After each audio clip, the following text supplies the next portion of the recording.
Hi there, and welcome to Chook, the podcast. I'm Jane Cowan.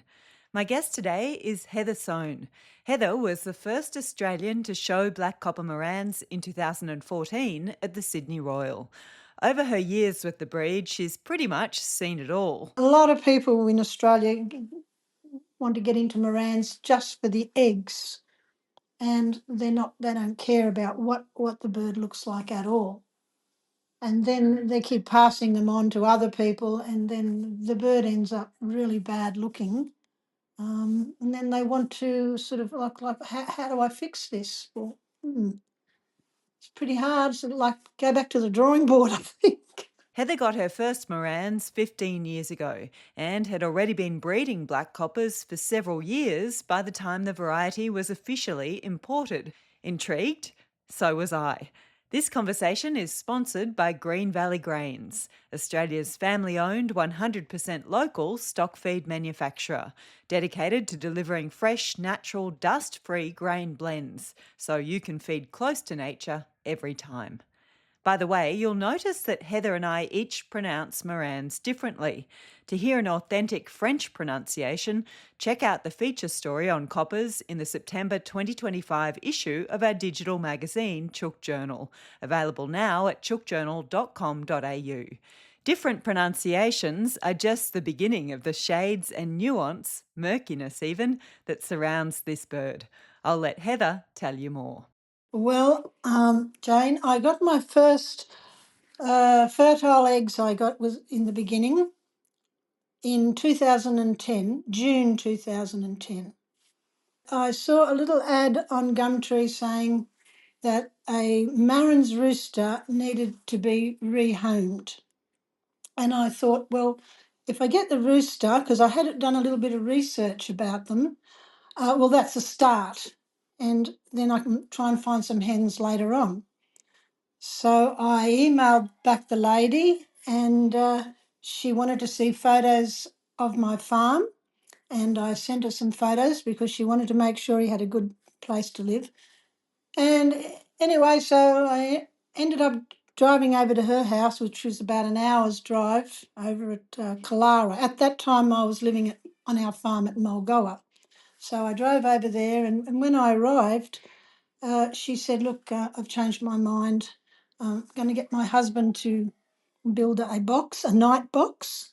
And so I'm very sorry you've driven all this way. And I got talking with her, and she found out that we bred Old English large black pigs, and I had free range pork at home. And she said to me, look, if you come back in a few days' time with some of your pork, I'll give you 2 dozen of my Marans fertile eggs in exchange. And I had a quick look at her Marans in her backyard, and when I looked at them, the hens, I saw there was wheaten and then there was black ones with the copper, and there was only one cockbird. But at that time, I hadn't researched enough to realise if he was actually a wheaten or a black copper. But anyway, yeah, went back a few days later and got the eggs, and I put them in my incubator at home, and I got 17 hatched out of the 24, and 9 were black, and 8 were the cream colour, which would have been the wheaten, and the other black ones would have been the black copper. And I was surprised because I was still learning. And then as they grew, they were completely different, varieties of Marans. Do you believe they were both sired by the same rooster? So, Yes, in her backyard, yes, yeah. She only had the one, she was in close proximity to a lot of people. She was in suburbia, and yeah, she only had the one rooster. and so now looking back, do you know which variety the rooster was? Well, no, because see, they look the same, except for on the wing of the black copper, it's what they call a crow-coloured triangle, which means it's black triangle. And on a wheaten, the same looking bird, but on his little triangle on his wing, it's a cinnamon colour. So that can be the only difference visually in the cockbirds, you know? Did you see contamination in the wheaten chicks from having been crossed with a copper? No, there wasn't. No, they actually turned out, they were beautiful. That's what got me sort of, that both of the breeds that I got, varieties, were both really beautiful. Although the wheaten did, not the wheaten, sorry, the black copper did have a lot of mossiness in the beginning, and a lot of the hens, I struggled in the beginning because a lot of the hens didn't have a lot of copper hackle. And so I would breed them and I would be lucky to keep one black copper pullet, and the rest I'd sort of pass on to people. But in reality, looking back now, I wouldn't do that because a lot of the times those hens or that lay a really dark a colour egg might not have much copper on their neck hackle. So that was a bit silly of me, but I was learning back then. Silly in the sense that you think you over prioritized the look of the bird at the expense of Yes, the egg color at that time? yes, I could have done that in the beginning, yes. And because as I went along and learned about the breed, it's a juggling act, and you have to sort of, you're looking for the dark egg and from a great looking hen, but she mightn't be the greatest looking hen at all, but she lays a dark egg. So, what do you do? It's not it's a really hard breed to get right. What about this lady though? Tell me about this woman. What did Oh, she tell you? Who was she and what did she tell you about the well, birds? well, she went on her emails. She was known as Marie Antoinette, but when I went there and met her, she was a little Taiwanese lady, and she also gave me some corn kernels because I'm an avid gardener, and she gave me some corn kernels to plant from Taiwan. So somehow she'd got them in. I don't know how. And, I don't know how the black coppers got here myself, but uh, I did ask her, I said, where did you get them from? And she just said to me, oh, Helen from Hornsby. Well, that doesn't really say much, does it? It sounds like things haven't changed much over the years. There's still all this sort of Yes, mystery and almost cloak and yes, dagger about where they came yeah. from.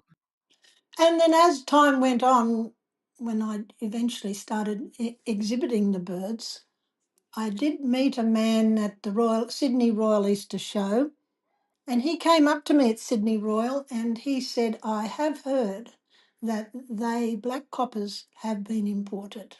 Because when he was standing there looking at my birds and he saw that they were fair income, they were real black coppers, he said, I have heard that they were brought in from Belgium and or Poland. That's quite a few years before the first official import of black coppers to Hmm. Australia. So you believe they were smuggled in illegally? Well, I think probably so because, you know, I did hang around quite a few poultry people because I actually bred large Indian game, which I won some good prizes with.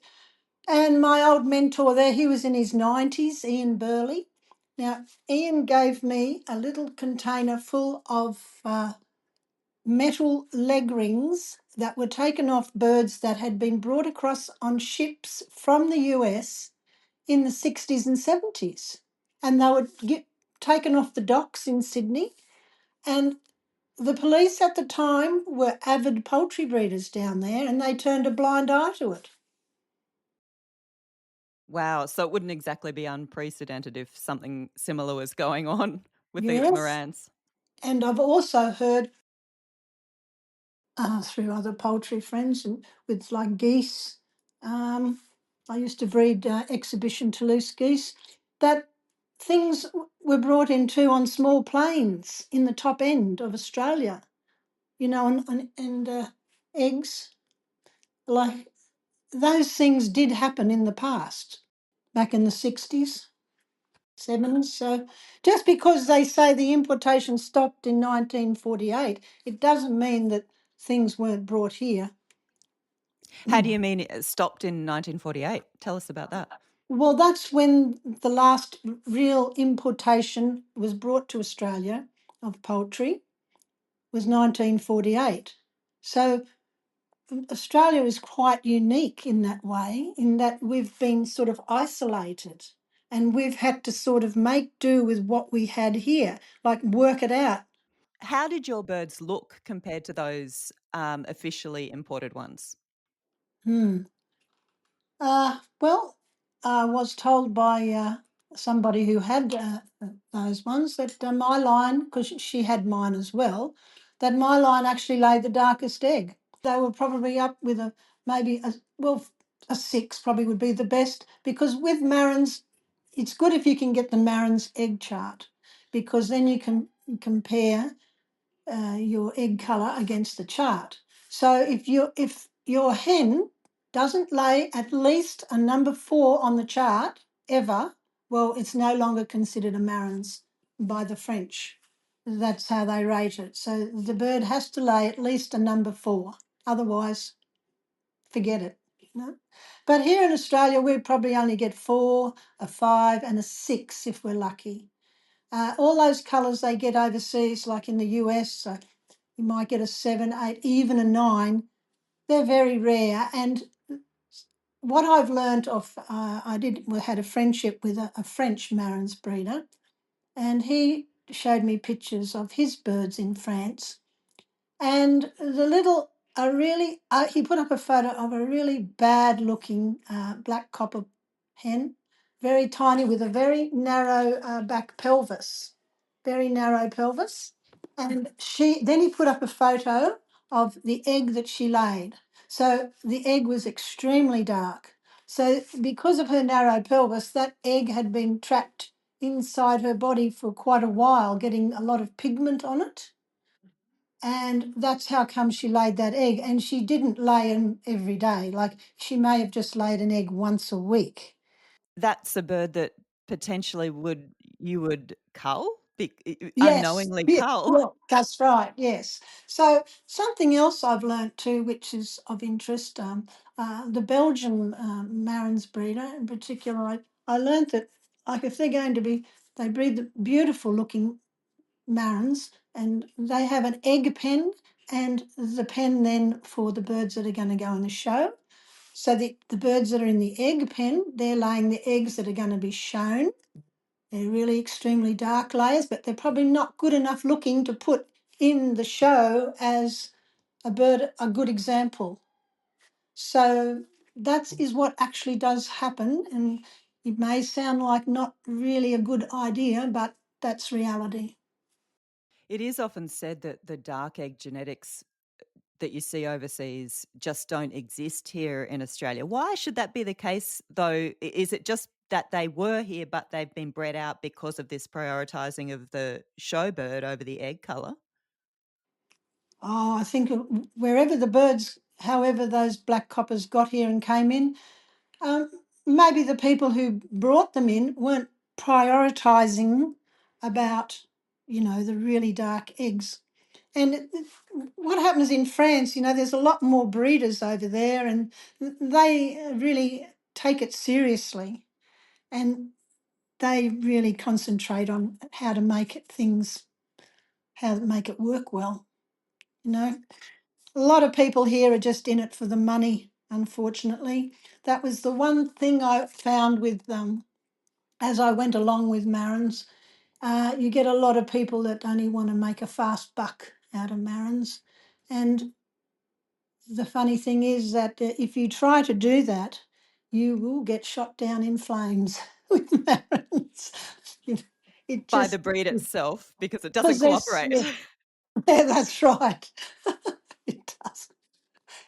Yeah, and so they spend all this time, trying to get to this point. Like I've never really made any money out of Marans. You just don't. And this is laughable that people think they're going to do it because it will always come back to bite them. People will start complaining to them. It's chickens in general, though, is it? Or do you think there's something particular to Marans that attracts? Yes. Yes. Yes, I've learnt that over the years. What is it about Marans, do you think? Oh, I think it's like the mystique of the really dark egg, French breed.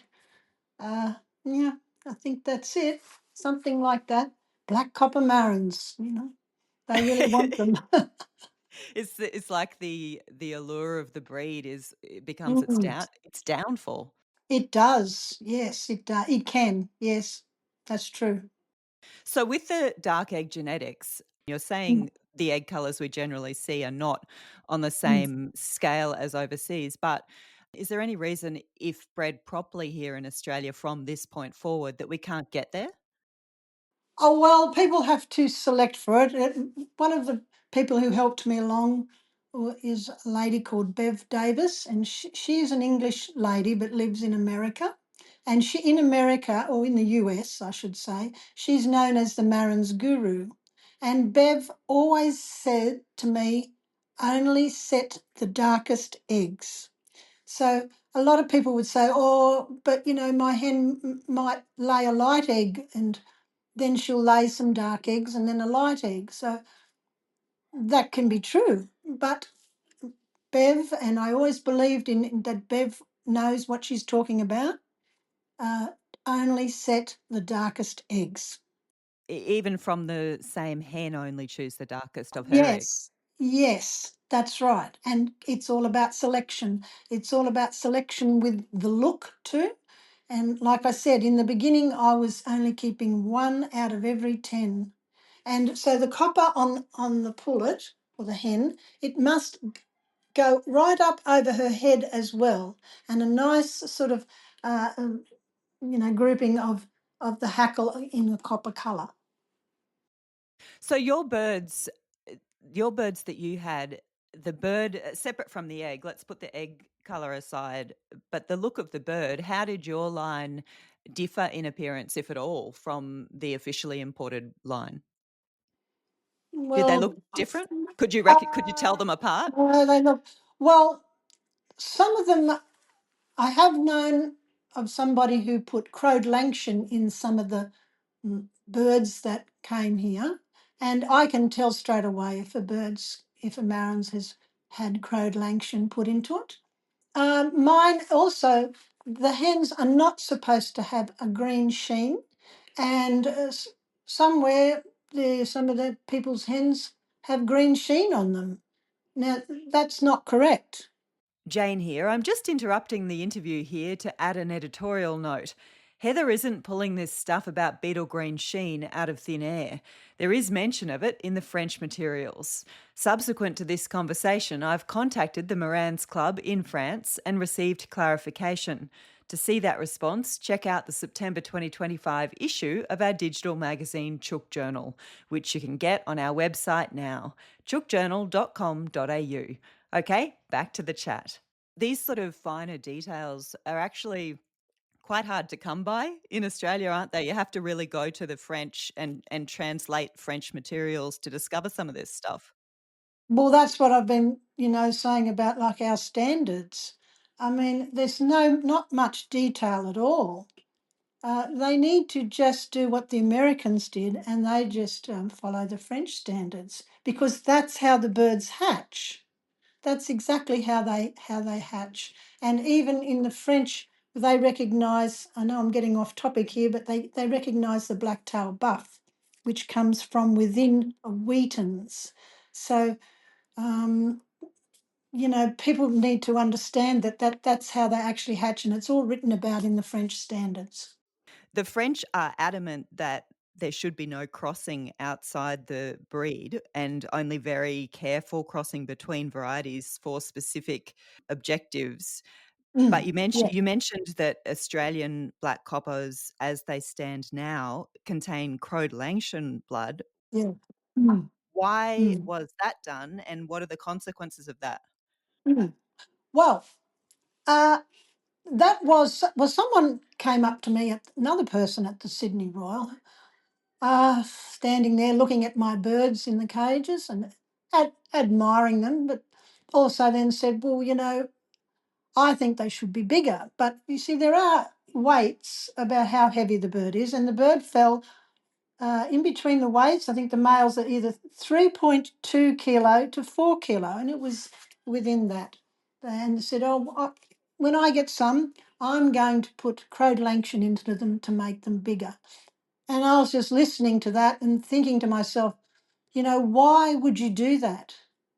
That's a pure thing there right in front of you, and you're going to do that to it. It's just ruining it. Wasn't really wasn't my choice to do that. And so the black eyes that are seen Mm, sometimes now that in comes, some yeah. Mm, any other that's traits right. that come from the crow? A V shape in the back, really, really big and tall, and those big tall legs. Marans aren't meant to look like that. They're much lower to the ground. What about that sort of, cushiony, that overly fluffy, that overly over fluffiness? Is that associated with that same cross or something different? The You mean the bustle? If there's a Yes, bustle, yeah. yeah. Sometimes that you can get that in a hen. Um, it- well, I'm not sure where the bustle comes from. It is in some breeds it's required. I think in Orpingtons, but not in Marans. And then sometimes it crops up. You just got that's all. It's all about selection. So you just got to steer away from that, or sometimes you just weigh up the good with the bad, and you know try and go for it anyway, and then select again. That's the problem with a lot of people in Australia want to get into Morans just for the eggs, and they don't care about what the bird looks like at all. And then they keep passing them on to other people, and then the bird ends up really bad looking. And then they want to sort of like how do I fix this? Well, it's pretty hard. So like go back to the drawing board, I think. You kept your line pure with no outside blood from other lines? No, no, I always kept it pure. I'm a real purist. Same with like even though I had them there on our farm, and at the same time I was breeding large Indian game, had them all there for 10 years. I only ever once crossed the Indian game over the Marans just to see, and I had that pen very separate, just to see, to get it like a real meat bird to put on the table. Because, see, that's why I kept large Indian game in the beginning, was for meat, and the Marans were the eggs. And so I would never cross things because, like, I am a real purist at heart. Yeah. There seems to be this, preference amongst people breeding Morans at the moment to constantly outcross to other lines. You've done the opposite of that. Did you see any negative consequences of, not introducing outside blood? People think they need to do that Yeah, to, that's right. get Yeah, genetic diversity and whatnot? yeah, they're always chasing. Well, so in the 10 or 11 years that I had the black coppers, I I never brought in anything for them. The only bird I brought in was when I wanted to create my own cuckoo line. So, but with the black coppers, I practice what's called line breeding. So that's not inbreeding, it's line breeding, where so you have like a couple of males and you're sort of swapping over pens. So you've got to have, it's best, you've got to have more than one male, and that's easy to do if you're on a farm. And my husband was a really good chicken pen builder. He built me some really sturdy pens. I had about 20 of them, a really good size too. So that helped a lot because in the beginning I started out with wheaten and black copper, and at the end of 10 years I had 10 different varieties of Marans. So that just shows you what it can expand to. You see, because way back in the history of the Marans, they were bred when the because Marans is a port city in France, and the birds were sort of roaming in swampland. And the sailors would come in from England, and they mixed Old English game with the local bird, and it was the monks that were keeping these birds, and the monks liked the dark eggs. So that's where all these different sort of colours come from that actually are very similar to what the Old English game colours are. And so all the varieties you ended up with came just from those 2 original varieties? Yes, yes. Apart from, like I said, the cuckoo The cuckoo. that I created, I had to actually, I was given a beautiful pair of Plymouth Rocks from what they call a master breeder. Now, his name was Clive Klaus, and he came from, I think, Rosedale in Queensland. And my goose mentor, Michael Peel, he arranged, he went up to see Clive and he came back with a pair of beautiful uh, Plymouth Rocks. So I used them to create my cuckoo line. And it was amazing how quickly they laid a beautiful dark egg, and the yellow leg disappeared very quickly, and the pattern changed from being a barring to a cuckoo pattern very quickly too. So I was really amazed when all that happened. So the cuckoos, what variety did you cross the Plymouth Rocks with to create them? With wheaten birds I had. Yeah, How did came you that way. know to do that? Reading up here in this my Marans Bible. I think I was reading that. Yeah, that's where I found it out. You got to read all the fine print. There's a lot of fine print. A lot of people probably think it's boring. You mentioned a couple of things. What were the major faults you encountered in your line? You mentioned mossiness. Other things? Yes, I didn't find out till a bit later. Now, with the cockbird, black ear tufts are a no-no. So you want the brown ear tufts on the male, and that will help a lot then with your copper colouring on your females on the neck. So another big help to me, now funny enough, was my mentor is a man in America, in Oklahoma, and his name is Bill Grover. And eventually I found the US Marin site, and that was the biggest help out to me because no one in Australia knew anything about them, and a lot of the people at the poultry didn't want to know about them. Why not? Well, when I showed at Sydney Royal, now I had good help there from the two men running the show at the time were Kerry Pearce and Graham Sharp, yeah, I think it is. So they were very helpful.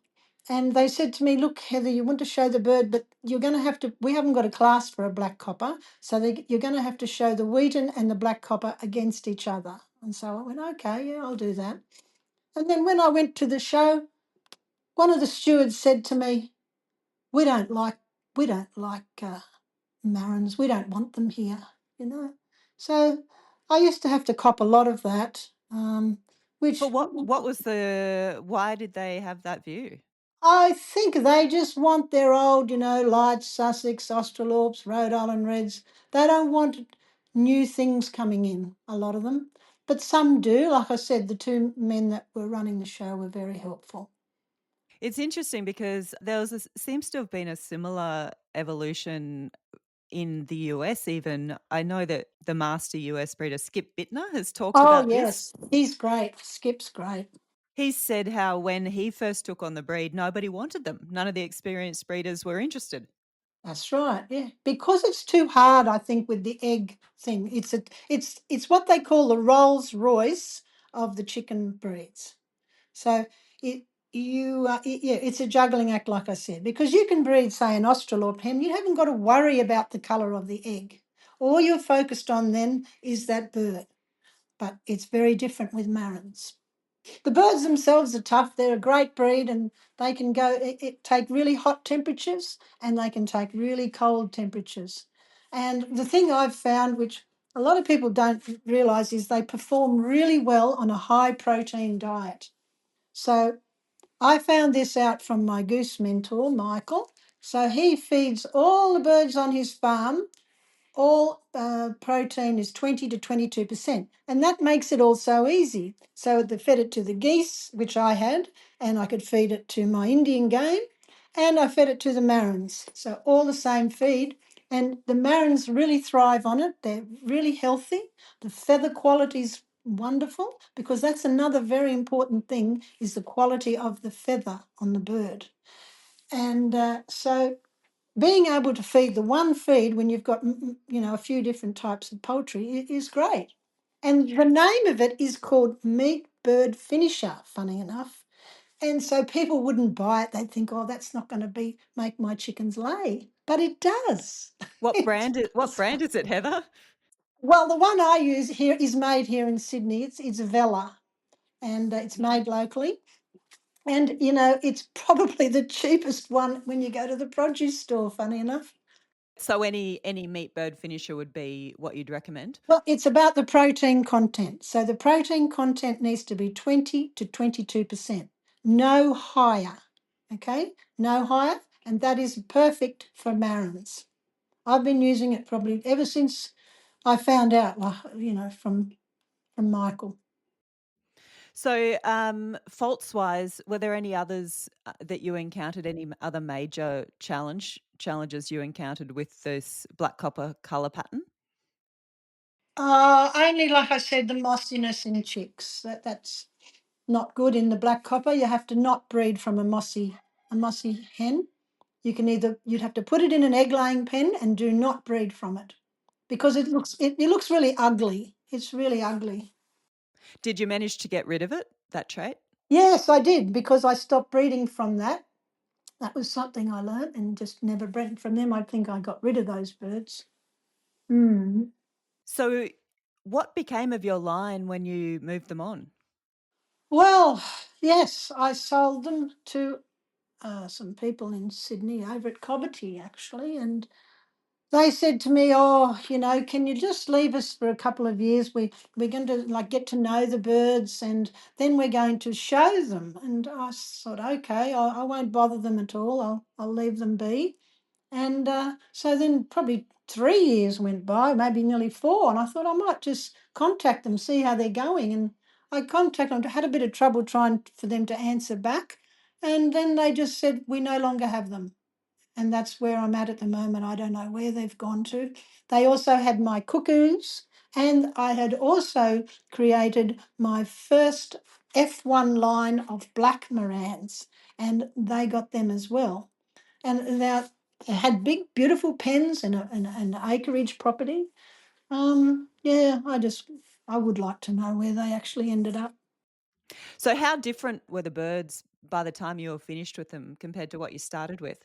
Oh, I had the neck hackle like coming up all on the females, the copper way up on top of the head on most of them, and I also had blue coppers by then too. How did the blues come about? They just hatch. You may have to. They just come about. I don't know how that happens myself, but I've had the same thing happen with my wheatens. I was there for a number of years with the wheatens, and then all of a sudden got some blues hatched. So yeah.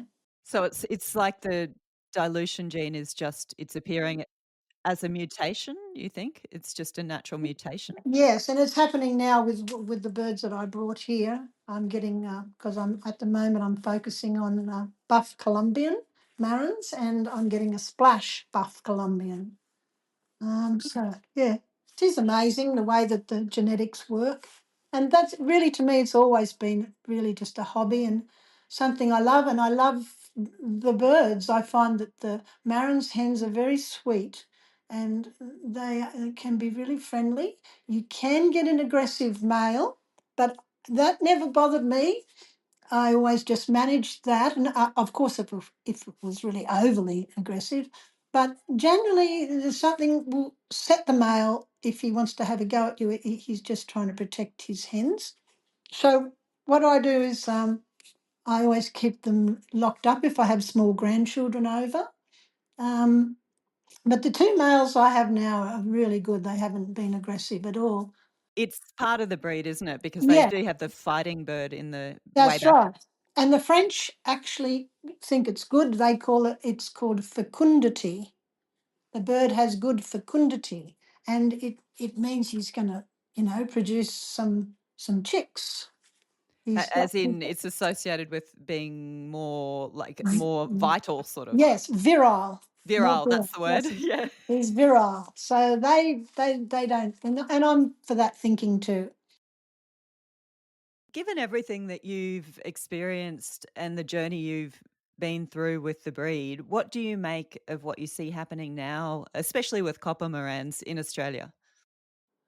Well, there's a couple of really good breeders out there, and not a lot of good black copper Marans breeders because they are difficult.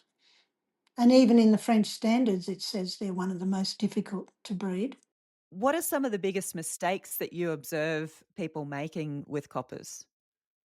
Well, like I said before, they some of the black coppers look like a leghorn. Then they've got to have that nice chest coming under, like a brick shaped body, and they, like I said, they're just focusing on egg colour. So they have to. People always. One thing I learnt when exhibiting the poultry is that type always comes first.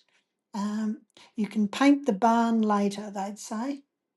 So you've got to get this right shape of the bird that's written in the standards, and then you can worry about the colour later. But a lot of people are focused on the colour too, and not the actual shape of the bird and the other attributes that it's meant to have. Have you found that to be true? Have you found it easier to correct colour through selection than to correct type? Yes, yes. In the beginning, I was a bit like that. Yes, and then I realised when I learnt about the type comes first. That's what you need to be working on. Otherwise, it doesn't look like a Marans, does it? Could look like I said, some of them look like leghorns, and they've got their wings pointing downwards. The wing is meant to be held horizontal. If people would only educate themselves, that's what they need to do. Educate, research, learn all they can, and that is the biggest help, really is. Heather, whatever became of the Australian Marans Breed Club? There's a website that still exists that does have some of that translated breed information on it, but emails seem to go nowhere. Nowhere. Yes. How come there is no properly organised breed club at this point Mm. in Yeah. Australia? Good question. I think it's because like a lot of people just interested in making money or getting the dark egg. Not many people have been focused on showing, and I think a lot of I only showed for 5 years, and my experience in exhibiting, I never want to set foot in another poultry shed again. That's how I feel. It's all the politics and you know what goes on. I stay right away from all of that nowadays. I just have my birds here and enjoy them. That's Heather Soane, the first Australian to exhibit black copper morans. If you're into coppers, be sure to check out some of our other episodes on the same topic, including my chat with US breeder Shane Hardy. And you'll probably enjoy the cover story in the spring 2025 issue of Chook Journal, which is available now at chookjournal.com.au. The piece is all about breeding black coppers, including a discussion of how to darken eggshell colour. That's it for this episode of the podcast. Thanks to our sponsor, Green Valley Grains. And thank you for being here. I'm Jane Cowan. See you next time.